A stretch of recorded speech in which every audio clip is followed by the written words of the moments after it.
I never really told this story completely in detail, not even to my mom.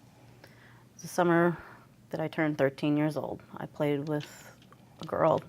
She was a year older than I was. We played all summer long. Um,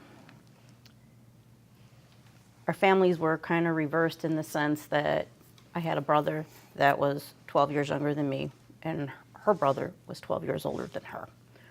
We were both products of broken homes, single moms, both had stepfathers that we really didn't care much for. We played that whole summer. Her mom and stepdad had a lot of domestic violence issues, a lot of alcohol involved. We'd be outside playing, and we lived in apartment buildings, but we lived directly across from each other. One side of the street. I lived on the south side of the street. She lived on the north side of the street. Our bedroom windows were faced each other across the street. So we would yell at night back and forth to each other through these windows. We'd play outside all the day, all the time. And a lot of times when her parents were fighting, she would say, "Come help me, come help me, come help me." So we'd go over there, we'd get her mom, pick her down the street, or we'd get her stepdad. Usually her mom was more abusive. She used to hit her stepdad with the broom. Of course, everybody in the neighborhood would laugh because she'd run down. Little tiny little lady. She'd run down the street hitting him with the broom. School started that September. She actually went to high school. I was still in junior high. She had got home from school, and I had gotten home later. And come over, come over, come over. So I go over there, and her parents were fighting, but it was pretty much the norm. Didn't think anything of it. Her mom was in the kitchen, and I'll never forget this. She was making hamburgers. I still remember the smell of the grease to this day. And they started arguing and fighting. And I just remember, like, I just don't want to be here. I'm going to go. And she's like, "Please don't leave, please don't leave." And I'm like, "I'm going to go home now. I got to eat." She's like, "No, you can eat here with us." I'm like, "No, my mom's cooking dinner. I'm going home." She says, "Please don't go." I'm like, "I'm going to go." I left. I got down the stairs, started to walk across the street. She comes running outside. "Billy, please come back, please come back, please come back. They're fighting again." So I turn back around, go up the stairs, and her mom has the butcher knife, and she goes up to him. She stabs him right dead center of his chest. And I remember seeing him fall. Blood, not a whole lot of blood, but there was blood.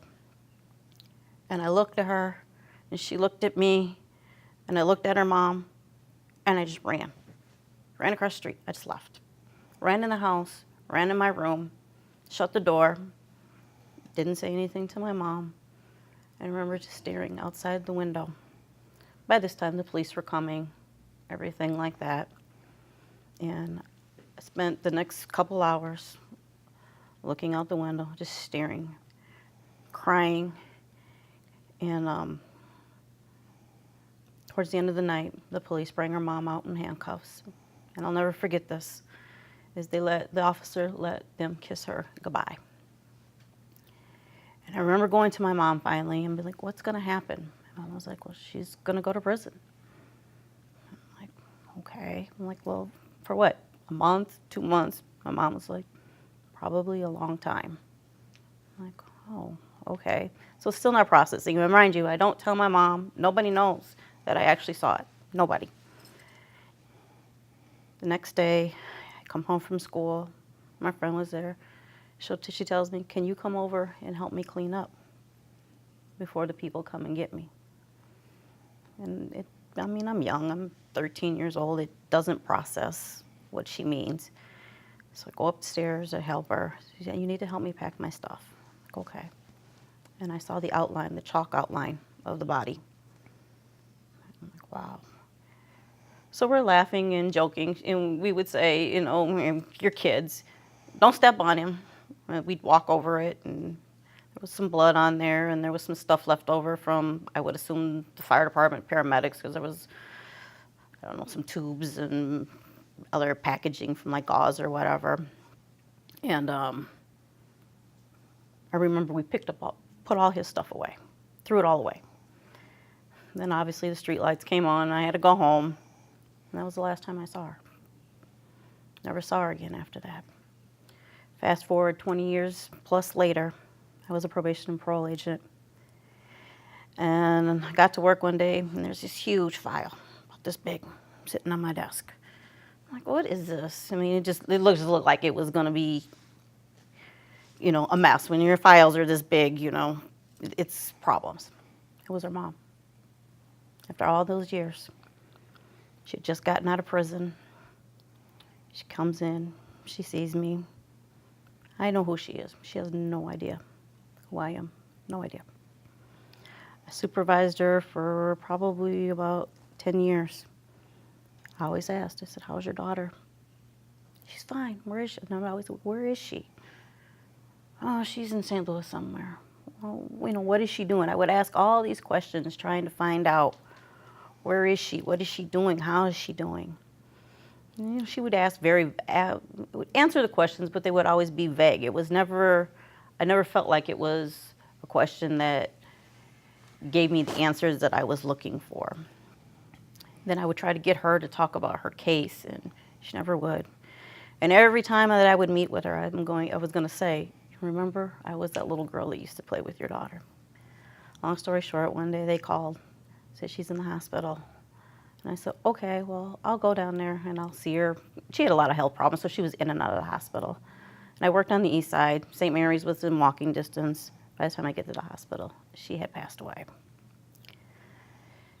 So then I never was able to tell her that it was me that was there when she had killed her husband, or there was a little girl that played with her daughter. Fast forward now, I see so much violence with these young kids, or just what they see. I kept that story inside for years. Nobody knew. My mom didn't know till years after the fact. Even long after she even passed away, I'd never shared that story. And I go to different homicide scenes now, or these kids that have dealt and seen these shootings, and it bothers me because it's like there's nothing for them to talk about, especially in the inner city at all. And like I said, I've never talked about it. I saw something and I freaked out, and I left a friend, is the way I look at it to this day. And you just don't, I just wonder if these kids nowadays actually have an outlet to talk to, because they see so much trauma. And that's something that has stuck with me for over 20, almost 30 years.